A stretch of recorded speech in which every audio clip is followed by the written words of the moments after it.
Hello আমার প্রিয় বন্ধুরা, কেমন আছেন সব? আশা করি ভালো আছেন। তো আপনাদের কি বলবো, এটা আসলে কঠিন একটা দৃশ্য। এই যে খালটা দেখছেন, তো আসলে একসময় একটা গাং ছিল। তো এইখানে নৌকা ট্রলারও চলতো।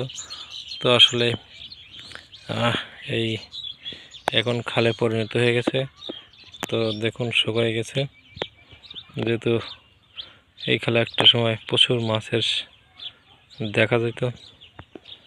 যত প্রকারের মাছ আছে, বড় মাছ, ছোট মাছ, কচি মাছ, সব ধরনের মাছ থাকতো। তো আমরা অনেক এই খাল দিয়ে মাছ ধরছি। তো আসলে এখন আর সেই দিন নাই। এখন সবাই খাল ছিঁচে শুকাই ফেলাইছে, যেহেতু এখানে এখন চিংড়ি মাছের চাষ হয়।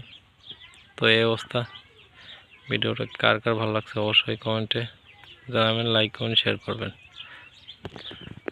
আর এটা হচ্ছে আমাদের গ্রামের প্রকৃতি।